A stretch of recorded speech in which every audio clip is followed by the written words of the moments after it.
Hello, everyone, and welcome to another LinkedIn Live. Today, I will be speaking with Camille Richardson. She is one of our newest additions to the Counterpart team, and she serves as our Vice President of Women's Empowerment. Camille, welcome. Thank you, Anne. Hello, everybody. I'm really excited to be here with you on my first LinkedIn Live. Well, thank you so much for joining me. Today, we are talking about women's empowerment, which is one of Counterpart's focus areas. And, we know that women really create lasting change. And that's not just for themselves, but for their communities. And so that is why we support. And this has been one of the pillars of Counterpart's mission. So, Camille, let me begin by asking you on your first LinkedIn Live about your own educational background and your professional background and your experience as a leader in women's empowerment.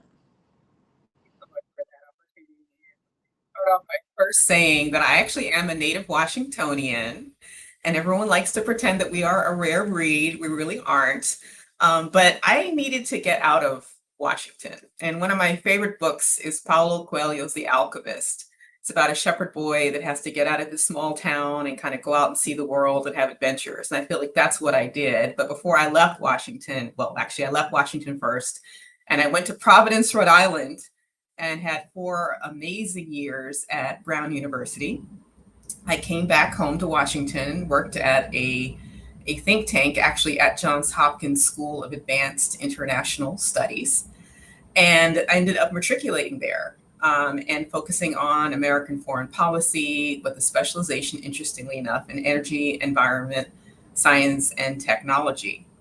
And then from Johns Hopkins SICE, as it is affectionately nicknamed, I joined the federal government through their Presidential Management Fellowship Program. Back then it was called the Internship Program, but that was during the Clinton administration, so things changed.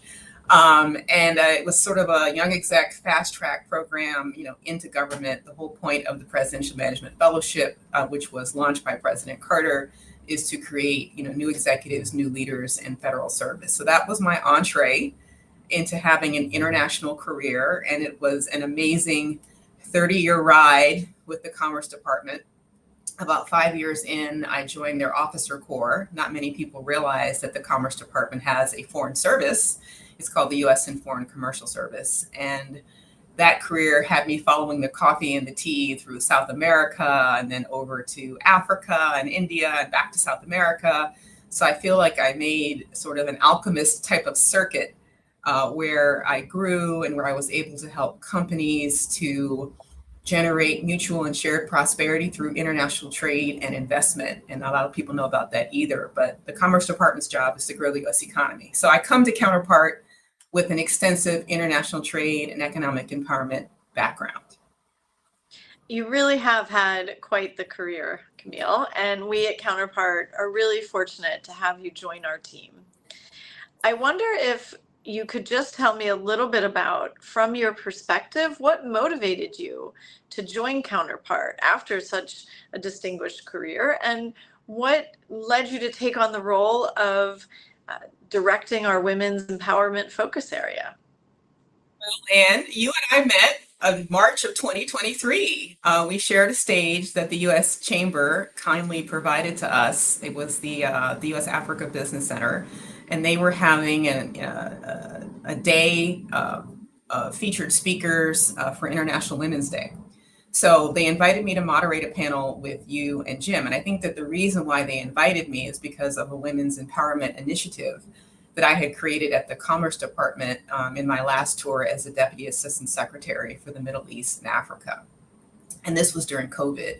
And, we talked a little bit about the initiative, which we had nicknamed WELTY, which, of course, is an acronym for a much longer name of Women Empowered Leave Legacies Through Trade and Investment. And I had an opportunity to describe a little bit about it, and it seemed like there was a resonance there with the work that Counterpart is doing all around the world. And I know that after leading a region, I was very much ready to take on a global challenge.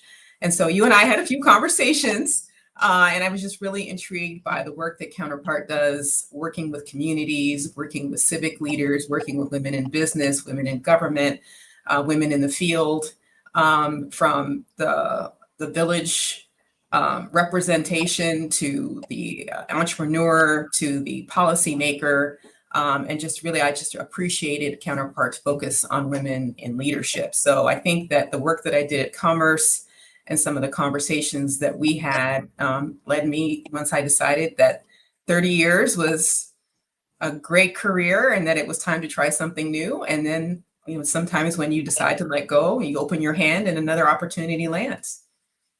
Well, I'm so glad it did. And you mentioned Jim. So for our audience, that is Jim Jones, who was the lead at the ExxonMobil Foundation. He's been an ardent supporter of women's empowerment for decades, and he is now a Counterpart board member. So we're thrilled to have him as an ally to all of this work.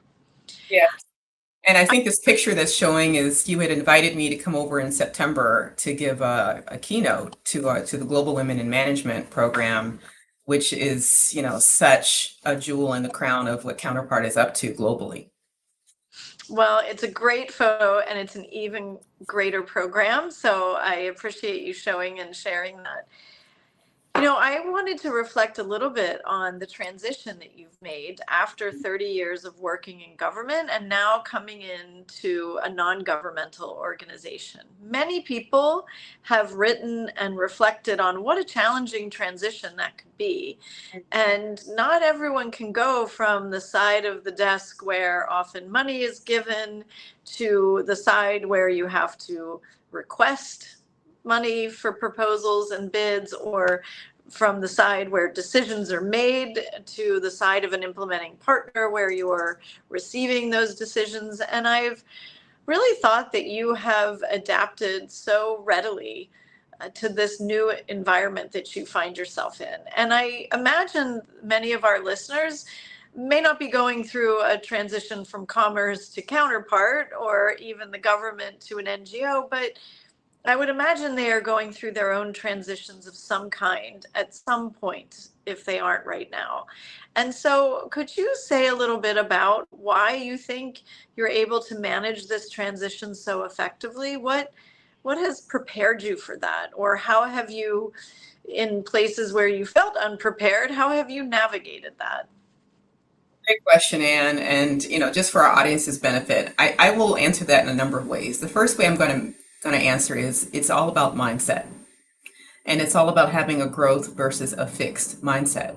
And in terms of how you choose to see things, 2023 was my transition year. It was my transition out of a 30-year career. It was the year that my mother sickened and passed away. It took the better part of the year, 11 months of just suffering. But I chose to look at 2023 as a growth opportunity, because anytime that you find yourself in a position where perhaps you're a little bit uncomfortable because there's so much uncertainty, or because you're not quite sure, or maybe you're afraid to let go of something, it's always better to be curious, to be open and to be curious, and to embrace every transition as an opportunity to grow, even when it's not necessarily a desirable thing. Like my mother passing away was certainly not desirable, but helping her through that caused me to be a stronger person, caused me to be stronger because she needed me to be strong for her. So that's the personal side. The professional side, I'd come to a point in my career where I said in November of 2019, I think maybe 30 years is enough. And something kind of resonated in the universe a little bit around me. And I think that, the universe said, okay, Chica, let's see if you really mean that. And I think I really meant it. And I think that my journey, 30 years in the Commerce Department, I grew up a lot, and it taught me a lot about leadership. I also had the privilege of being trained as a professional coach. So I learned a lot of coaching skills and tools that really impacted my leadership style. I think to my benefit, to the benefit of my team. So those are the kinds of tools, I think, that prepare you for a transition. Also, just having had a career where 25 of the 30 years I spent bouncing around the world, you can't get attached. You have to kind of be ready to go at a moment's notice. So it builds that muscle of resiliency and adaptability. So I think that it just became part of my DNA, the resiliency, the adaptability, the openness to change, the coaching training gave me the curiosity. And I think just really centered me on my values. I woke up one day and I realized I value things like connection. I value things like partnership and collaboration. I value things like empowerment and access. And these are a lot of the values that are here in a counterpart, along with excellence and integrity and global citizenship. So a lot of the values of this organization just really resonated with me personally, and I think has made the transition a little bit softer. So glad to hear that. And I do want to offer my condolences on the passing of your mother. And I know yesterday being Mother's Day here in the United States, it's a very hard loss. And Yeah. as you said, you've become stronger having gone through it. But I do send my deepest condolences for that. Well, thank you. And one of the choices that I'm making is to, live my life as a legacy and a testament to what she poured into me. And so that makes accepting, the inevitable a little bit easier, and it gives me the motivation to move forward in excellence. Well, I think there's no better way to look at it. So thank you for offering that inspiration. Welcome. About connection Mm. being something very important to you. And I really couldn't agree with that more. I believe that cultivating connections is essential in the sector that we work in international development. It's essential in business. And it's not, in my view, transactional. It's not something that just happens when you need something from somebody and you connect with them. True connection to me is really about community building. And I wonder if you could say a little bit about what you see the most pressing issues today facing the women's empowerment community. That the reason why the Women's Empowerment Initiative, the Wealthy Initiative that I created during COVID, kind of grew organically, if not exponentially, was that COVID taught us that people are hungry for connection. We don't necessarily appreciate what we have until it's gone. And so I think COVID gave us an opportunity to reset, I think globally, in terms of how we think about ourselves, as humans on this planet, whether we're men or women or whatever we identify as, could be binary, non-binary, whatever it is, it doesn't matter. We're all human beings. We're all going through this journey together. And I know that sometimes when there's a challenge to the status quo, there's a tendency of human beings to resist change. One of my favorite books is Who Moved My Cheese? Don't ask me the author, you could look it up, but it's all about being prepared for change and all about being prepared for creating a better life. And I think that there's maybe a bit of a backlash against the women's empowerment movement. Maybe there's a bit of a backlash against diversity, equity, and inclusion. And I think it's because there's a tendency to see these things as a zero-sum game when they're not at all. When we're willing to open ourselves, be open, be curious to including more people that aren't necessarily the people we're most familiar with, that makes our lives richer. I actually created an initiative when I was living in Rio because, like DC, folks in Rio can be a little bit closed. It's a tourism destination, so the folks that live there don't necessarily mix readily with visitors. And so I ended up creating this happy hour series, which I think we were talking about doing here in town, where we could bring people together and who were just looking to make connections, whether they were business connections, whether they were personal connections. And that was another one of those initiatives where it was doing the right thing at the right time for the right reason, just like Wealthy. And it just really grew quite quickly. It grew from like maybe 60 people at the first event to I think a database of over 3,000 contacts. And the last event was covered by French television on the High Life in Rio.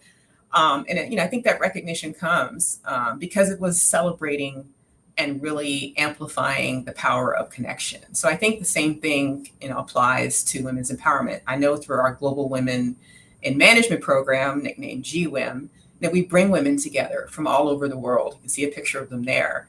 And I think we've done a number of these cohorts now that we have over 1,000 alumni, around the world. And these are women who would have never met necessarily were it not for this opportunity. And you can just see the joy on their faces, the huge smiles, and the benefit from just coming together, even if it's just sort of a micro representation and a cohort of a global village. And I love that about this organization, the convening power of Counterpart, to bring people together from different parts of the world to talk about common topics, whether it's women's empowerment, whether it's resilient food systems, whether it's advocacy for whatever the local issues of governance. There's so much work that we do that's so important. And here you see us at a dinner that we organized recently for Women's History Month with Delphos International. And I'm seated in between you and my good friend, former Afghan ambassador to the United States, Ambassador Roya Rahmani. And just we had women from different walks of life, private sector, World Bank, nonprofits, public sector. We had some USAID folks in there, pretty high level, who just came together to talk about what would it take to get women in business to scale. And what does that mean? What does that look like? And it was such a rich conversation that I think it's the kind of conversation that we plan to continue. It's one that, again, brings together people who would have never met. I actually had lunch with Gwen recently, and she shared, Gwen Young, that one of the women there was on her board. She'd never met her. so it was an opportunity for them to finally meet and connect in person. And I think that the connecting in person, it's fine to leverage technology like this, but there's such a power that comes with connecting in person. Well, it really was a with those women that you just showed on that photo, and to have the opportunity to talk with our co-host, Ambassador Rahmani, it was, to me, the kind of event that was different than what you find in Washington often. There are many times you can go into a room full of influential people with interesting things to say, and you can find it hard to really get to know them or to connect with them. And what you and the ambassador created during that evening, for me anyway, was a real place I felt that we were safe to say what was on our minds. We were safe to frankly disagree with each other. There were some interesting debates about whether it's okay to play small and stay small in your business, or should you play bigger, and how do you define that? And there were women, as you just gave that example, who should have met but haven't met, and to create that platform I thought was really exciting. And then there were women there for me who I would never have met, because our worlds just would never collide. And so I found that very energizing, both the sense that it was a way I felt we could get to know people. It wasn't just come and circulate and have superficial exchanges. And so I wonder, thinking about that dinner and the ideas that were exchanged and how invaluable it was, I'm sure, for others who came, but definitely I found it that way.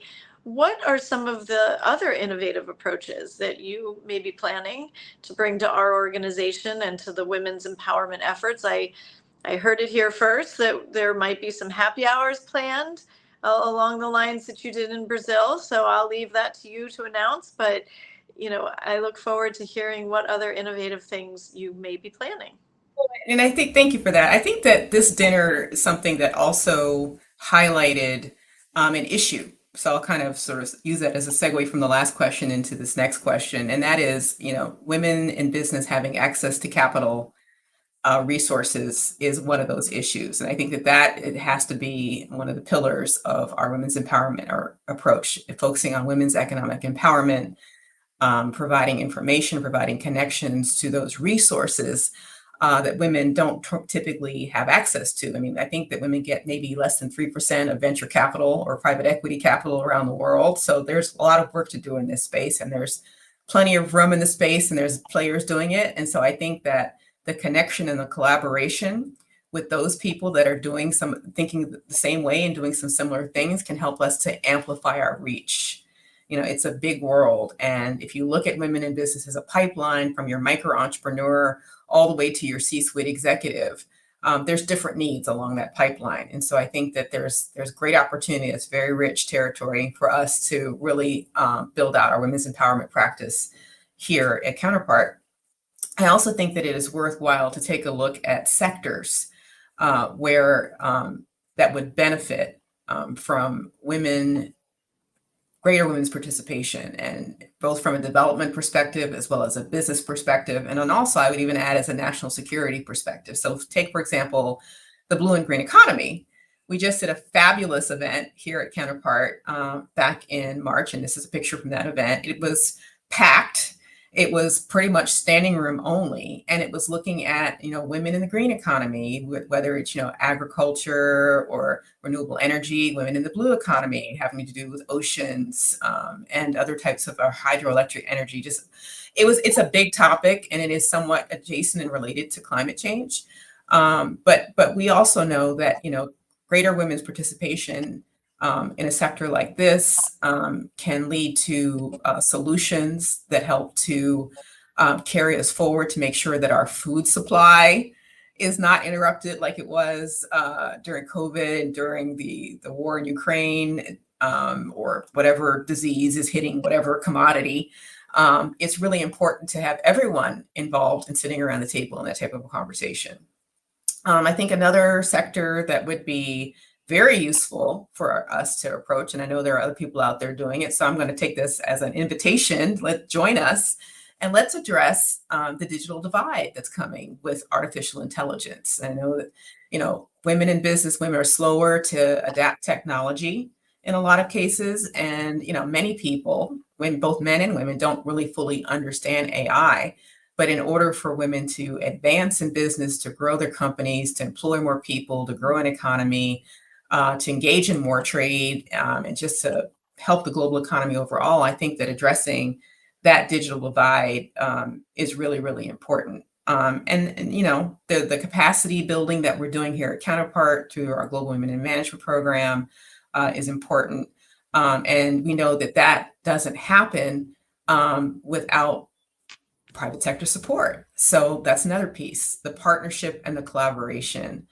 We get to grow that. We get to grow that on the public side. We get to grow that on the private side. We get to grow that on the academic and NGO side, on the foundation side.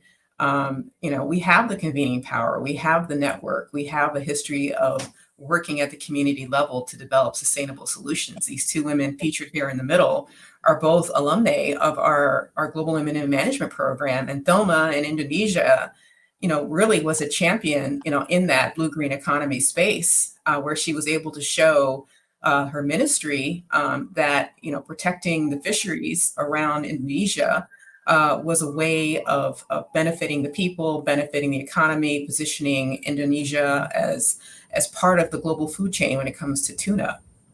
And Saudat is another amazing GWIM alum who started an e-commerce company that was also very much linked to the care economy. It's not something that a lot of people are thinking about.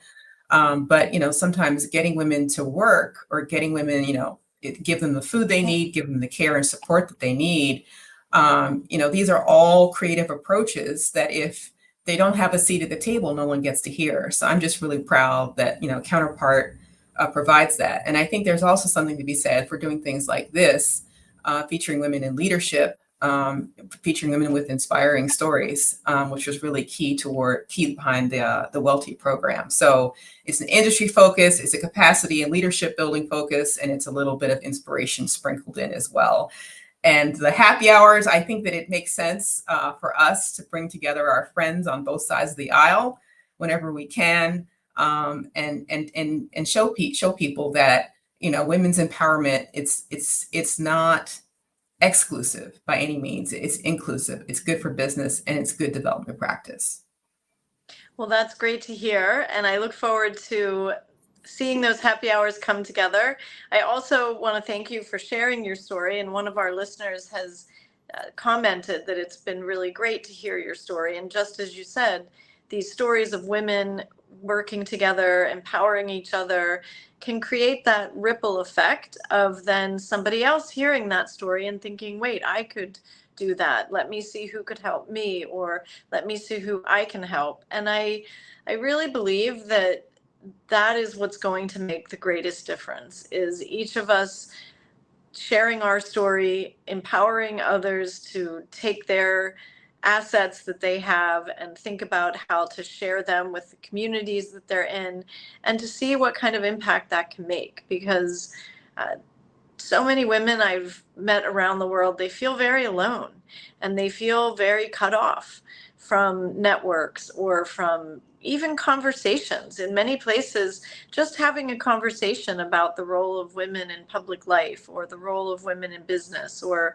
women as entrepreneurs, that's threatening to the status quo. And so I do appreciate you sharing your story and the work that you're doing to help connect women. Uh, be inspired by one another and see what is possible. And I want to add one more important point. We can't do this alone. I think I've alluded to this a few times throughout the conversation about inclusion. It's not a zero-sum game. We need male allies. We need both men and women at the table talking to each other, and affording each other the safe space and to treat each other with dignity and respect, such that we can all grow together. I think, they say that when the water rises, all boats rise with it. And that's what we want. We want that level playing field, that access, so where, you don't have people in the water asking for help or not knowing where to get that help. You want them in the lifeboat with you. And I think that, really having those male allies, and so I'll just use this platform as a call to action to all you men out there, talk to women and invite women to the table, use your power to open the door for a woman. It's no threat to you. In fact, it's going to up your game. Well said. Well, I appreciate that call to action. And I want to pick up on another point that you made about the collaboration with the private sector. Yeah. And I wonder what you see as the potential benefits for an NGO like Counterpart to engage and collaborate with the private sector, particularly around initiatives that are empowering women economically. Some might say, well, the businesses can just do that on their own, or some might think, why is an NGO involved in economic empowerment? That's the role of the private sector. They're focused on raising resources and creating value. Why should an NGO be partnering with the private sector in these initiatives? So, my experience in government was, 30 years of helping private companies gain access to decision makers, to market opportunities, basically taking them out of the space where they didn't know what they didn't know. And you'd be surprised how many companies stumbled into a market for whatever reason and then got themselves into trouble because they didn't know what they were doing. And I think that, because Counterpart has that on the ground experience. There are so many companies that are investing overseas and they have these corporate social responsibility programs, but they don't necessarily know, where to invest it, who to invest with. And I think that based on Counterpart's experience in 65 markets, I believe, around the world, we're well positioned at that community level to help private companies, direct those resources. That's number one. Number two, the GWIM program is a great example of a collaboration with a private partner. The ExxonMobil Foundation is a major donor for that program, and they're open to partnering with other companies. So I think that there is an opportunity to expand our capacity in partnership with the private sector to develop more women leaders around the world. And kind of having that the one or the other mentality is not an inclusive mindset. It's not a growth mindset. It's not an exclusive conversation. It's a big world out there, and there is so much work to be done in this space. And I think that by collaborating and by partnering, we can 10x each other's impact. Great. Well, I love the sound of that for sure. Creating more impact when I look around and see all the challenges that are out there, I think that really needs to be the goal. And you've noted along the way that mentorship and networking opportunities, this is really how Counterpart gets involved through the training that we do with the Global Women in Management, through the convenings that we do either here in our offices or elsewhere. And I wonder, how do you see these things being expanded? How do we get more people to have access to these resources? So, we've talked about taking some of the leadership modules that we've developed and rejiggering them a little bit for a wider market, and offering them at a small cost because we are a nonprofit. We always need to generate revenue.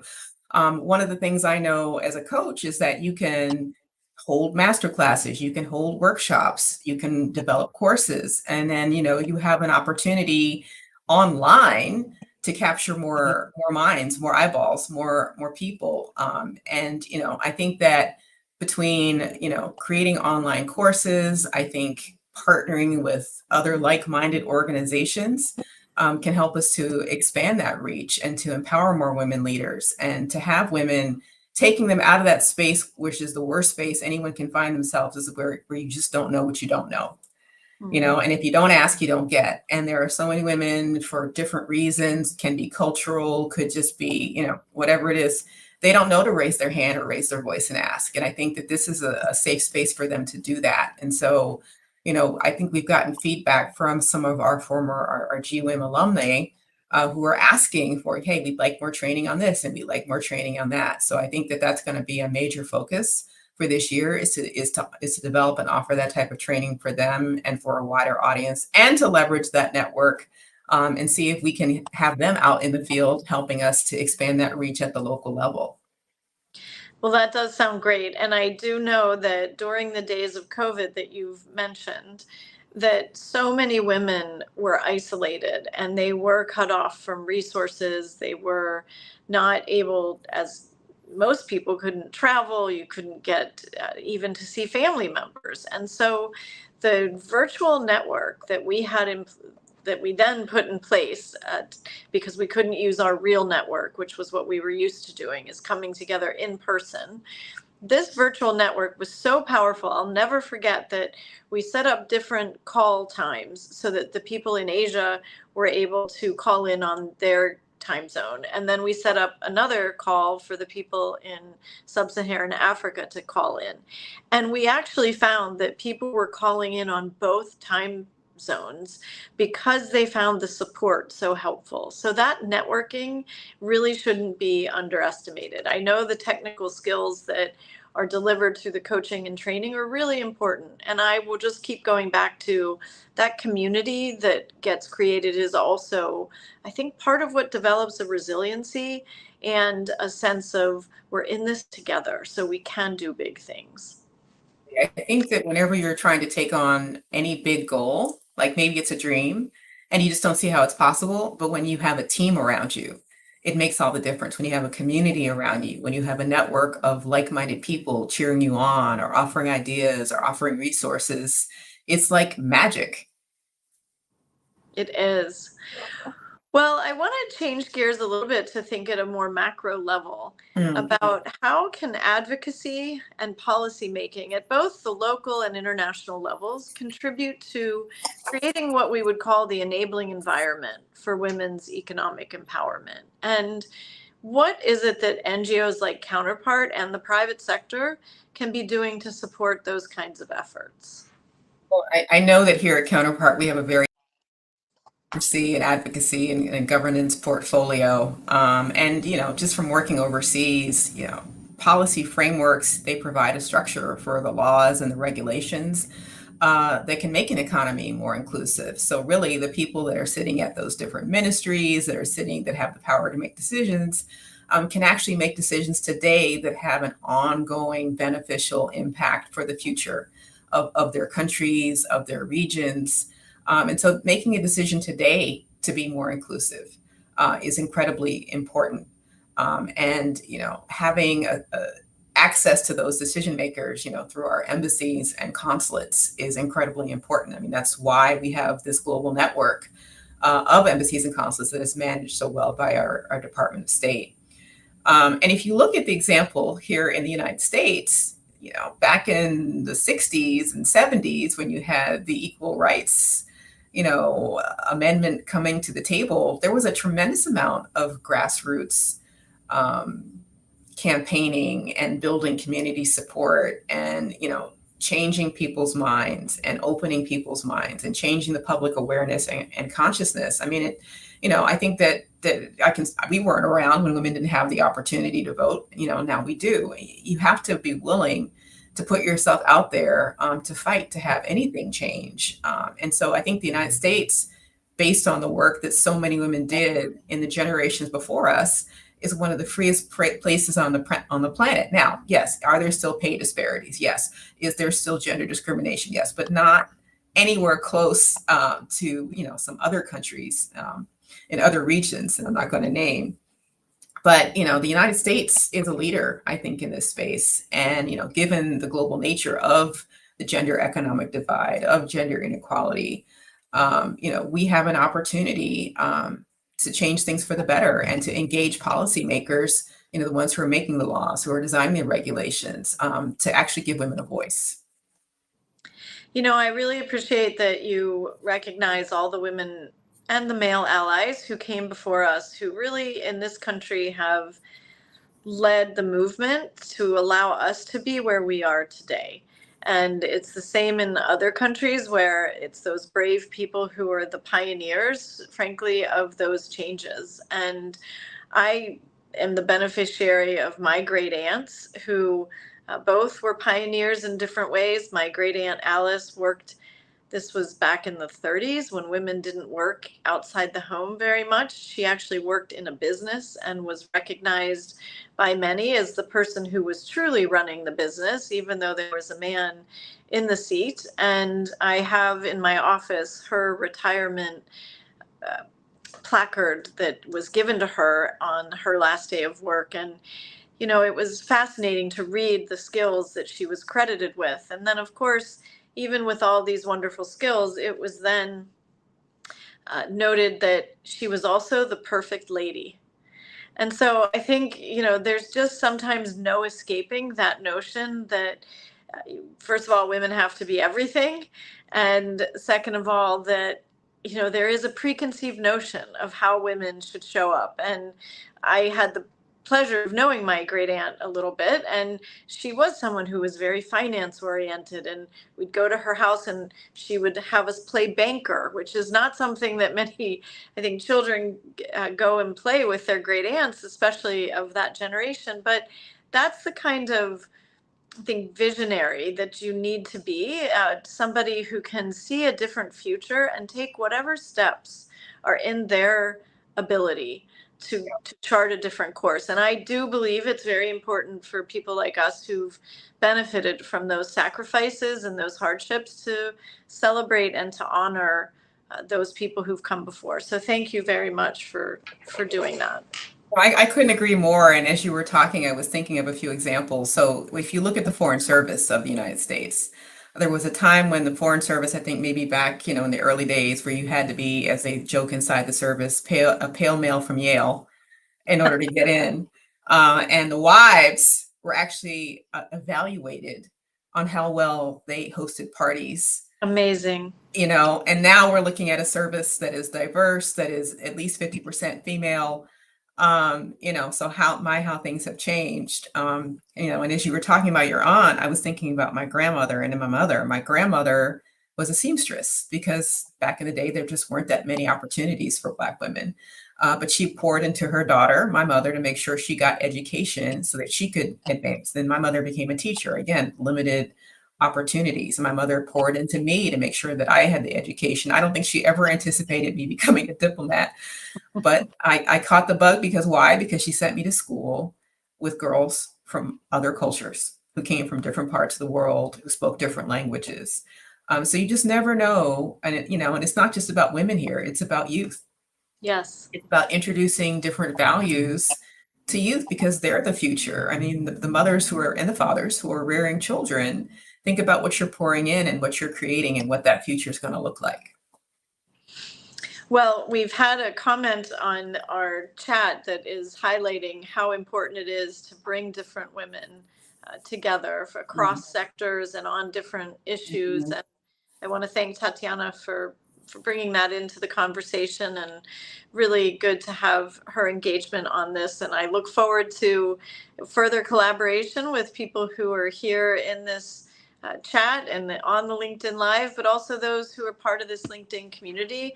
I think this platform really does allow us a great chance to bring across the divides people together. And I'll just quickly share a story of when I was getting ready to, you mentioned Yale, I was getting ready to go give a guest speech at Yale, and I had commented on LinkedIn the day before that I was a bit nervous about doing this. I hadn't been to Yale before, and I was a little nervous how it would go. And a woman in Kenya who I never met, but who had been following me and had read my comment the day of the event, the speech, I was riding up on the train and I get this note from her on LinkedIn just to say, "Good luck, we're with you in solidarity, and we hope your talk goes well." And I thought, that's really the power of LinkedIn and of connectivity and of solidarity. And Absolutely.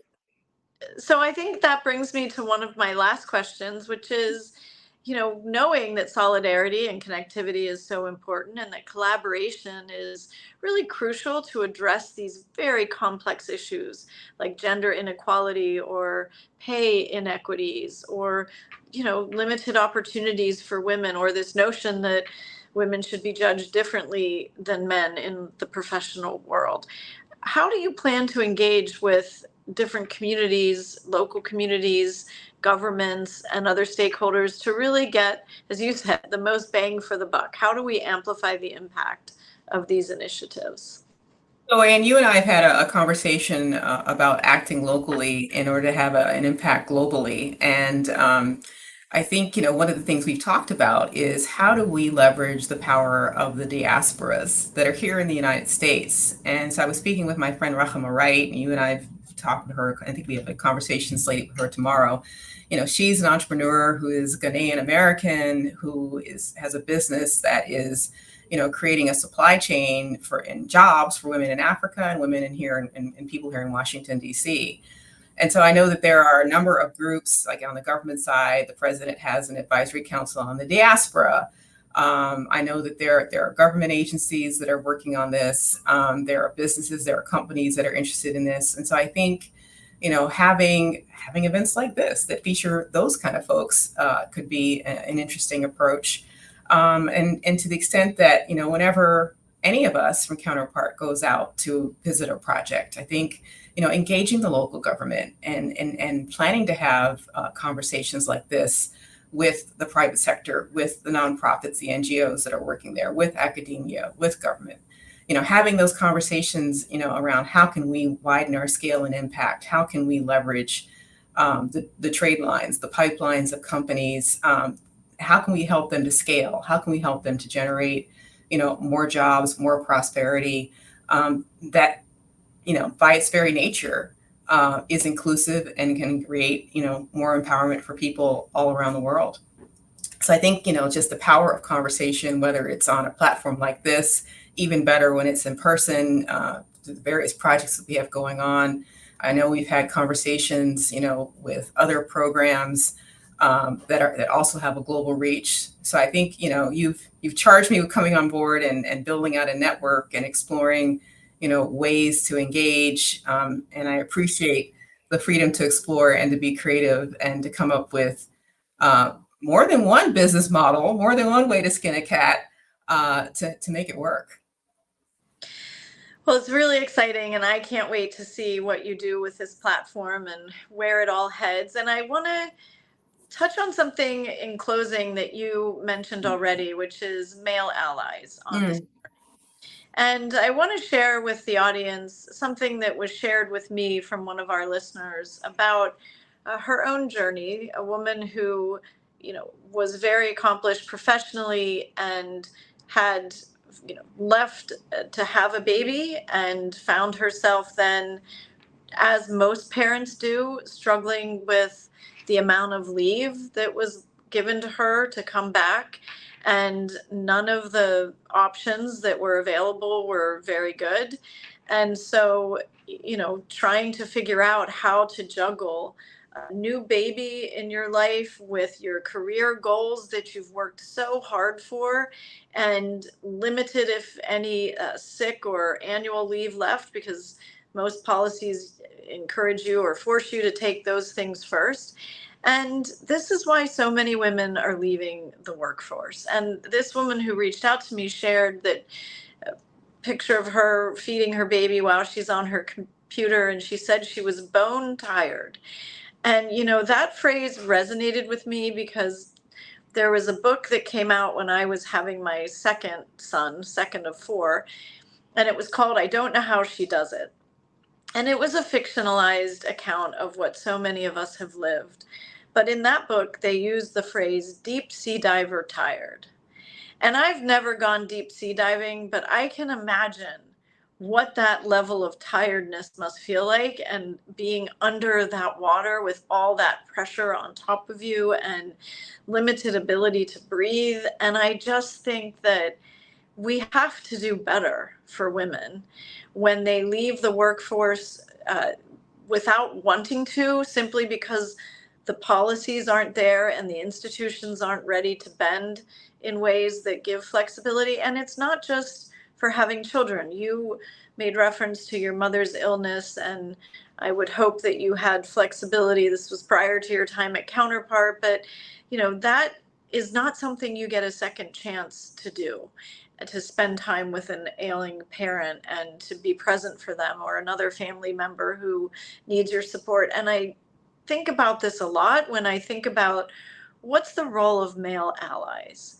And I think my own view that I've come to is they have to stand up first and be ready to take on more, because they often have the positions of privilege and power in organizations. It's changing, but it's still oftentimes men who are at the helm making these decisions, and they may not be aware of all the things, the gymnastics that women have to go through just to be able to show up in the morning, to be at their desk. And so I, at Counterpart, led an initiative with our HR team last year based on feedback from our employee survey that said our leave policy was not sufficient for people who were having children. They were finding that having to take short-term disability as part of the leave was giving them only partial income at a time when they just added a child. And so we went through a robust review process, and we worked with our employment lawyers, and we looked at the benefits being offered across the industry, and we said we want to be forward leaning. We want to be offering more than other people are, with a view to making it easier for people at a time that is by definition hard. We want it to be easier for them to balance their families, and if they choose, to stay in the workforce. We don't want women to feel pushed out of the workforce because they frankly reach a breaking point of being unable to juggle the incredible demands that are put on them. So I'm not sure our policy is perfect, but it's certainly better than many others, and I'm proud of that. And I do want to thank the Counterpart team for raising this so constructively and allowing us to think differently. And I will make my own call to action for other organizations, institutions, to really sit down with your teams and review the ways in which, number one, men can be better allies to women, and number two, organizations can create flexible, transparent policies that allow women and men to juggle the demands outside of work so that they don't feel they have to leave. Can I say one quick thing, Ann? Of What I course. heard, what I heard you just say, it honors the value of partnership.